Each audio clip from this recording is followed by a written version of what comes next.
Halo Pak Dani, selamat datang kembali di podcast Bincang Seru ya Pak. Selamat. Ini kita kedua kali ya Pak ya datang ke Dua Bincang kali Seru. Bincang Seru. Yang Suatu dulu kehormatan sama bagi saya. kehormatan bagi saya juga. Spesial banget soalnya Pak Dani udah mau sharing-sharing kembali di sini. Yang dulu sharing sama Pak Dekan ya Pak, Ya, Pak Andi Dekan. terkait tentang radikalisme ya Pak. Radikalisme. Hari ini kita mau bincang-bincang seru lagi nih, membahas terkait tentang terorisme nih Pak. Karena kemarin itu kan akhir-akhir ini seliweran tuh Pak berita terkait tentang terorisme. Nah, kita mau membahas undang-undang anti terorismenya nih. Undang-undang pemberantasan terorisme. Pemberantasan terorisme. Nah, Ya. menurut kalau sebelum kita lebih jauh ya Pak membahas terkait tentang pemberantasan terorisme, pengertian terorisme sendiri itu apa sih Pak sebenarnya? Baik, Mbak Fitri. Tentang pengertian pasti kita kembali pada gramatikalnya. Teror berasal dari kalimat tere, namun KBBI menyatakan bahwa teror itu adalah suatu usaha untuk membuat orang takut, gemetar, dan melalui suatu tindakan yang kejam terhadap orang lain atau kelompok lain. Itu menurut KBBI. Namun dalam sejarahnya teror itu berasal dari suatu tindakan dari penguasa pada waktu itu di Perancis ketika ada revolusi Perancis, di mana mereka melakukan tindakan pembantaian terhadap lawan politiknya, termasuk warga negaranya yang pada intinya untuk mengekalkan kekuasaannya. Kemudian berkembang menjadi perubahan aktor yang pelakunya dilakukan oleh sekelompok orang terhadap penguasanya berubah. Contohnya di Jerman oleh kelompok People Will, sehingga mereka dapat membunuh seorang pimpinan pemerintah yaitu Kaisar Tsar kedua ketika itu melalui bom bunuh diri. Namun pada abad ke-20 ini terjadi pergerakan dinamika perubahan mengenai aktornya. Mengenai aktornya yaitu adalah bukan hanya aktor namun bernuansa etnis dan agama. Itu ada pada di Irlandia Utara oleh kelompok IRA, kemudian di Sri Lanka oleh kelompok Macan Tamil, gitu kan. Perubahan tersebut menjadikan memang secara ideologi dan modalitas dan cara terorisme berubah terus, sehingga definisi terorisme sampai saat ini belum ada yang bersifat universal, gitu kan. Hal itu selain dari modalitas, kemudian dari ideologinya, namun juga kalau dalam pertemuan PBB lebih banyak pada sisi politiknya, sehingga definisi tersebut tidak ketemu. Baik istilahnya yang diperdebatkan siapa aktornya, apakah hanya negara, karena dalam sejarah negara juga bisa melakukan teror, kemudian apakah hanya non-negara, termasuk apakah itu juga kelompok pejuang kemerdekaan, apakah juga masuk, termasuk apakah kelompok oposisi ketika melakukan kekerasan itu juga masuk. Sehingga memberikan definisi terorisme itu sangat sulit, karena terorisme suatu kejahatan yang syarat nilai, sehingga definisi tersebut harus netral nilai, kemudian mencakup semua aktor, baik negara atau kelompok lain, oposisi atau perjuangan kemerdekaan, termasuk kemudian modalitas dan cara mereka melakukan kekerasannya itu harus masuk. Juga harus dilihat faktor implikasi dari hukum nasional dan internasional, karena ada beberapa kelompok terorisme, ada yang memang bersifat lokal, namun juga ada yang bergabung atau berafiliasi dengan teroris internasional. Nah itu kemudian sehingga perlu dilakukan istilahnya perbandingan hukum di beberapa negara, dan di beberapa negara seperti OKI, kelompok OKI, Amerika Serikat, Inggris, rata-rata mencantumkan motif politik, ideologi, atau dan lainnya. Sehingga pada Undang-Undang 5 2018 tersebut dicantumkan bahwa teroris adalah perbuatan kekerasan atau ancaman kekerasan terhadap yang mengakibatkan luka orang, meninggal orang, rusaknya barang, baik itu fasilitas nasional, internasional, dan adanya motif. Nah, melihat definisi tersebut kita akan melihat bahwa ada dua tujuan dari kekerasan yang dilakukan. Bahwa kekerasan tersebut ditujukan untuk menimbulkan orang luka, menimbulkan orang cedera atau merusak bangunan, dan tujuan keduanya adalah motif. Karena motif itu adalah tujuan jauh yang tidak dicapai.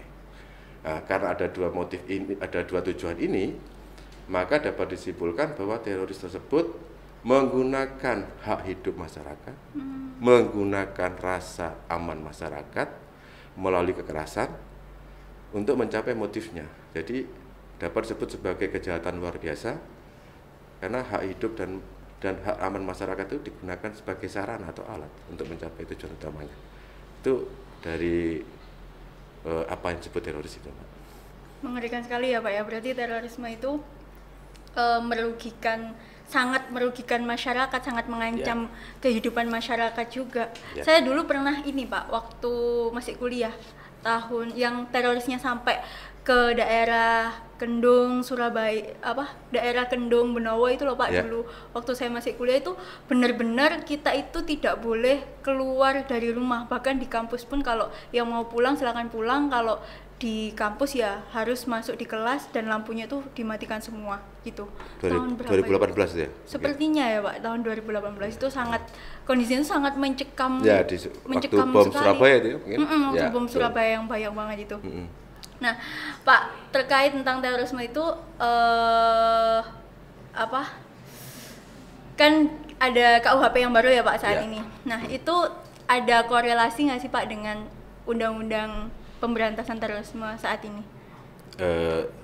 Sudah pasti ada Pak, dengan dilakukan perubahan-perubahan pada atau pembentukan KUHP baru ini, suatu karya yang luar biasa dari ahli-ahli hukum kita yang membentuk suatu peraturan yang memiliki karakter keindonesiaan dan berusaha mengarahkan pidana itu daad strafrecht atau tidak hanya melihat perbuatan namun juga melihat sisi subjektif dari seseorang yang melakukan tersebut atau sisi-sisi yang lain sehingga pemidanaan itu lebih manusiawi.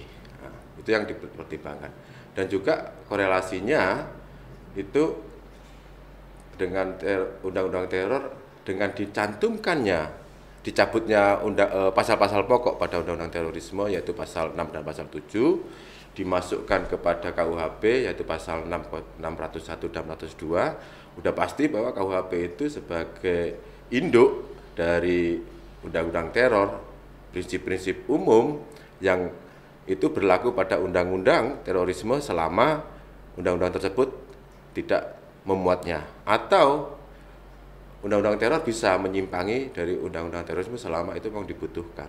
Jadi tetap ada korelasinya, Pak. Demikian. Tetap ada korelasinya. Perlu ada perubahan lagi nggak sih Pak? Kan undang-undang pemberantasan terorisme kan sudah sempat dirubah ya Pak, yang nomor 5 tahun 2018. Dengan adanya KUHP yang baru ini, perlukah ada perubahan lagi terkait undang-undang terorisme tersebut? Itu bisa dilihat dari tujuan pemidanaan dari KUHP, Pak ya. Namanya azas, pasti ketika suatu pasal dimasukkan ke KUHP, maka asas-asas atau prinsip-prinsip dari KUHP juga harus menaungi dari hukum atau undang-undang khusus tersebut pada tataran yang wajar gitu kan. Sehingga termasuk pemidanaannya, saya membahas pemidanaan dulu. Tujuannya sudah sangat berubah, tidak hanya menghukum namun merehabilitasi, kemudian memperbaiki atau istilahnya mengembalikan kondisi pertikaian antara konflik antar warga negara. Bahkan ada salah satu dari asasnya itu mengutamakan keadilan. Ketika ada konflik antara kepastian hukum dan keadilan, hakim harus memutuskan suatu keadilan. Itu sudah pasti sangat berpengaruh pada undang-undang teror, khususnya ketika kalau kita lihat dari pidana yang dicantumkan dalam pasal 6 dan pasal 7 itu mengalami perubahan yang sangat signifikan, ada lompatan. Yang pasal 6 yaitu delik material yang itu yang awalnya mencantumkan hukuman mati itu hanya berubah menjadi ancaman hukumannya 20 tahun. Jadi kan kalau kelihatan derajat suatu hukuman itu kan dari hukuman mati, hukuman seumur hidup, kemudian kan pidana waktu tertentu. Oke, Pak. Nah, itu perubahannya. Sebelum kita lanjutkan, kita break sebentar. Alhamdulillah.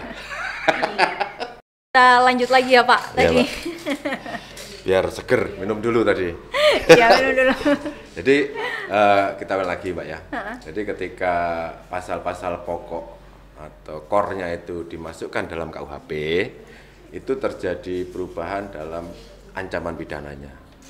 Yang semula itu ancaman hukuman mati, itu berubah menjadi 20 tahun. Itu loncatan kalau dalam berat suatu pidana kan terlihat dari ancaman hukuman mati, kemudian seumur hidup, kemudian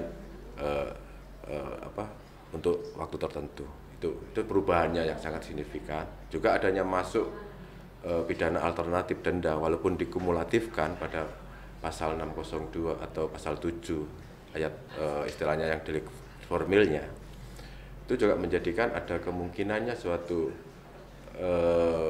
pidana-pidana alternatif itu masuk juga, satu. Yang kedua, apabila kita lihat dari tujuan pemidanaan pada KUHP sudah sangat berubah banget, kemudian ada juga pertimbangan-pertimbangan dari sisi subjektif dan objektif suatu perbuatan, dari subjektif apakah perbuatan tersebut motifnya bagaimana, kemudian apakah dilakukan dengan sengaja atau tidak, kemudian apakah dia dalam kondisi terhasut, kemudian juga penyesalan dia setelah melakukan itu dipertimbangkan juga bisa meringankan atau bahkan bisa menghilangkan dari suatu pidana. Suatu karya yang luar biasa KUHP ini, meskipun mungkin ada kelemahan dan kelebihan yang tetap harus kita kritisi. Namun hal itu ketika suatu asas dan roh dari KUHP itu ada dan ayat pasal dari undang-undang terus masuk ke KUHP, maka nggak mau itu juga harus disesuaikan pada undang-undang teror, termasuk dari pemidanaannya ketika core-nya berubah lebih ringan, yang lainnya pasal-pasal penunjang mestinya juga harus diperbarui biar tidak jadi disparitas yang sangat tinggi, menurut saya itu, Pak. Berarti perlu juga ya, Pak, adanya perubahan dengan adanya KUHP yang baru ini. Oke. Pak Denny tadi menyinggung terkait tentang rehabilitasi terorisme. Nah, jadi teroris itu sebenarnya bisa direhab berarti ya, Pak ya? Tidak hanya narkoba aja yang bisa direhab. Dalam terorisme kan suatu kejahatan luar biasa, Mbak ya. Dan juga istilahnya kepentingan hukum yang dilindungi itulah kepentingan hidup seseorang. Hak hidup itu hak yang tidak mungkin dipulihkan. Orang yang sudah meninggal nggak mungkin dibangkitkan lagi, gitu kan. Sehingga membutuhkan suatu upaya yang luar biasa. Istilahnya yang tidak hanya terpusat pada upaya penegakan hukum dalam atau hilirnya aja, namun juga harus pada hulunya. Dalam hal ini adalah upaya pencegahan, itu yang harus dilakukan. Upaya pencegahannya dalam undang-undang terorisme itu adalah melalui satu kontraradikalisasi, kemudian ada deradikalisasi. Kedua ini selain dari amanat undang-undang juga diamanatkan pada Perpres tentang RAN-PE atau Rencana Aksi Nasional Pencegahan Penanggulangan Ekstremisme Berbasis Kekerasan yang mengarah pada terorisme. Ini mengamanahkan bahwa pencegahan itu bukan hanya dilakukan oleh penegak hukum, kepolisian semata atau BNPT semata, namun dilakukan oleh pemerintah daerah juga, pemerintah pusat, termasuk masyarakat yang berkompeten juga harus melakukan upaya pencegahan. Karena Indonesia adalah negara yang besar, yang memiliki karakter kekeluargaan dan gotong royong. Ketika anggota keluarga kita itu mabuk, istilahnya mabuk sesuatu, kemudian dia memiliki kecenderungan untuk melukai diri sendiri dan orang lain, maka kita sebagai keluarga harus gotong royong bagaimana menyelamatkan anggota kita yang mabuk ini, termasuk menyelamatkan anggota keluarga kita yang mungkin dapat dilukai oleh keluarga kita yang mabuk ini. Nah, sehingga diperlukan suatu masing-masing pribadi dari warga Indonesia itu adanya personal social Responsibility atau PSR. Ketika semua sudah memiliki PSR, akan menjadi suatu Collective Security Responsibility. Itu yang dicanangkan oleh, disarankan oleh PBB juga, bahwa penanganan terorisme itu memerlukan Collective Security Responsibility baik tingkat internasional, regional, dan nasional. Sehingga menurut kami apa yang di dalam undang-undang terorisme pencegahannya sudah bagus sebenarnya, Mbak. Sudah cukup memadai nggak sih Pak undang-undang terorisme ini? Kan semakin setiap tahun ya Pak ya, hampir setiap tahun itu teroris itu kan selalu ada kasusnya kan. Apalagi akhir-akhir ini juga banyak banget kan. Yang terbaru juga di Surabaya juga ada kemarin.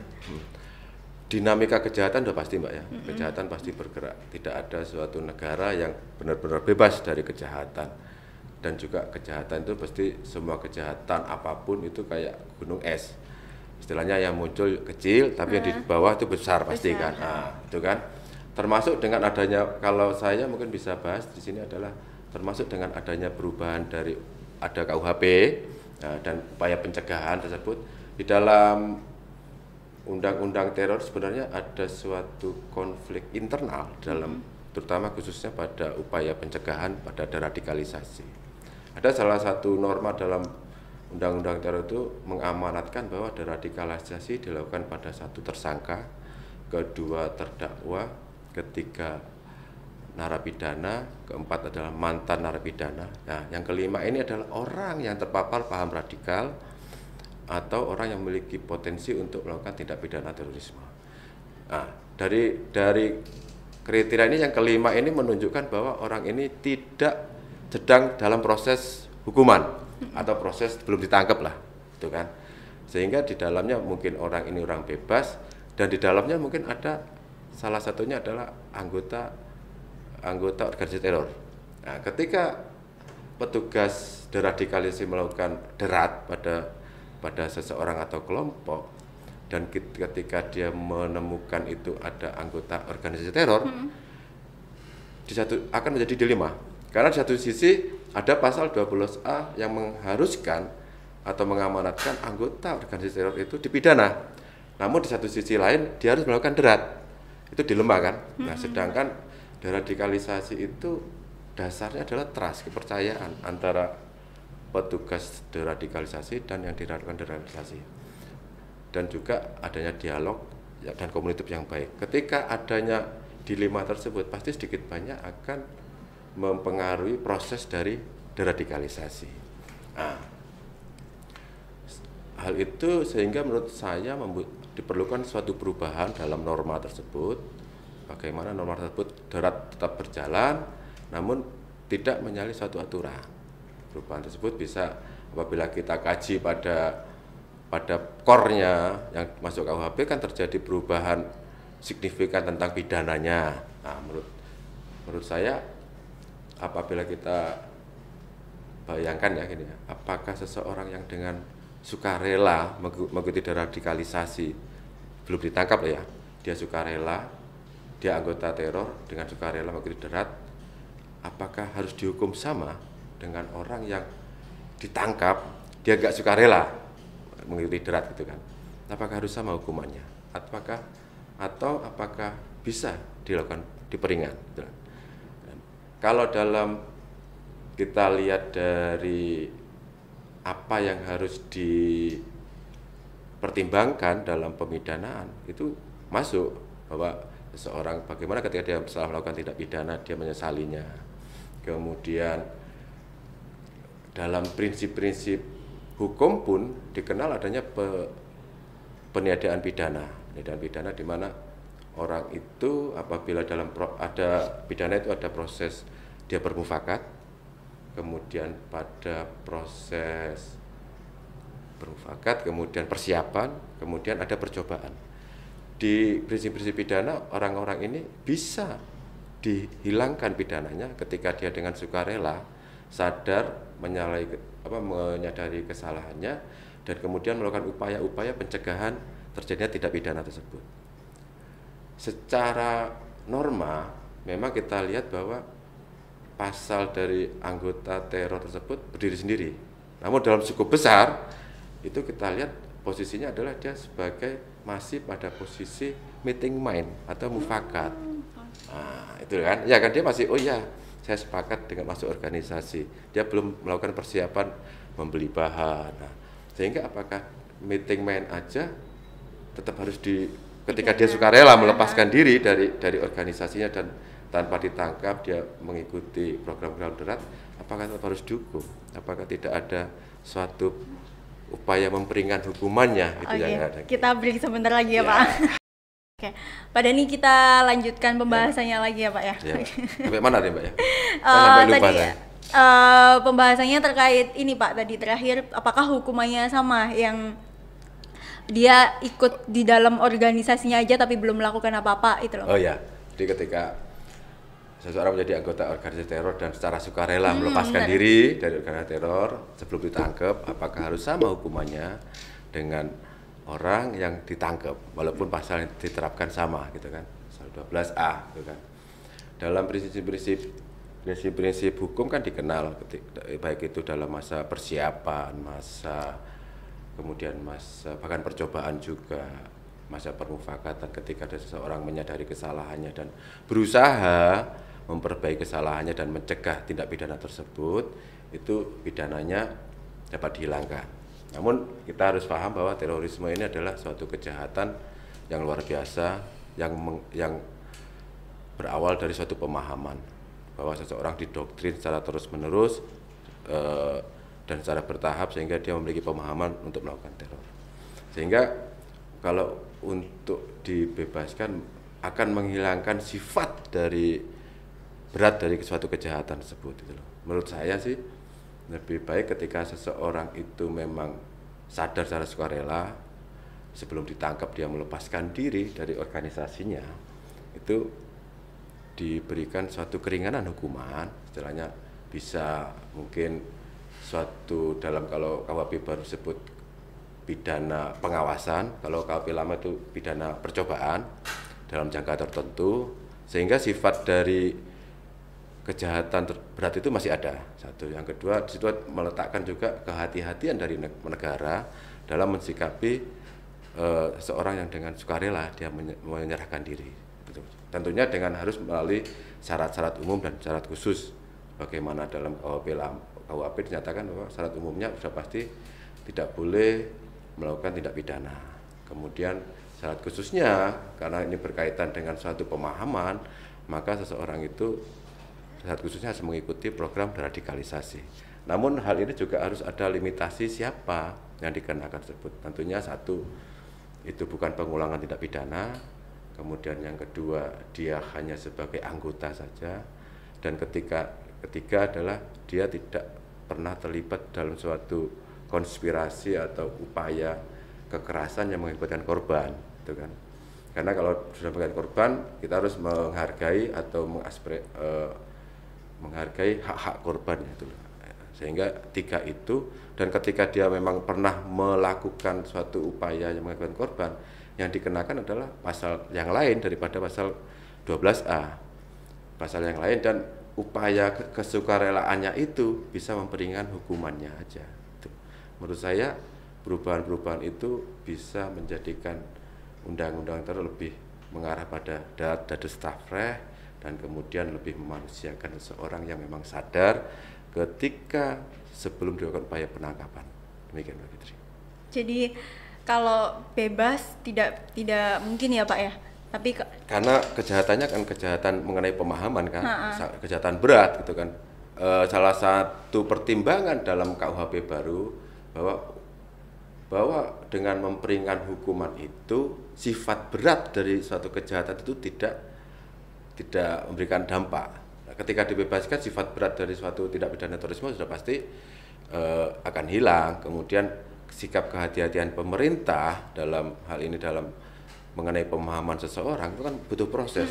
Pemahaman itu akan hilang, butuh proses. Makanya jadi hanya bisa diringankan aja hukumannya. Diringankan gitu. Istilahnya dengan pidana pengawasan atau pidana percobaan itu. Oke. Karena banyak banget Pak mahasiswa yang terkena pengaruh paham-paham radikalisme seperti itu di kampus-kampusnya, mungkin dibumbu-bumbui dengan bumbu-bumbu agama gitu kan, ya, yang covernya yang ikut organisasi-organisasi kegiatan kerohanian Islam gitu-gitu Pak, yang biasanya terpengaruh gitu kan. Anak-anak muda. Ya pada dasarnya teroris itu tidak mengenal agama, Mbak. Seperti yang saya ceritakan tadi, kelompok Irlandia Utara, IRA itu bukan beragama Muslim, ya kan? Kemudian Macan Tamil di Sri Lanka juga bukan Muslim. Jadi semua agama memiliki potensi mengarah pada radikal kekerasan ada ketika seseorang tidak bisa bijak dalam mensikapi sesuatu hal itu, Pak. Oke. Nggak kerasa Pak Dhani, sudah hampir 30 menit kita ngobrol di kursi bincang seru ini. Bincang seru. Terakhir nih Jaya Pak, Putra. closing statement nih Pak buat viewers atau law friends yang nonton podcast kita hari ini. Penontonnya kan anak muda biasanya, Jaya Putra anak ini muda. Adik-adik saya kan, Mahasiswa, masih mahasiswa semua adik saya.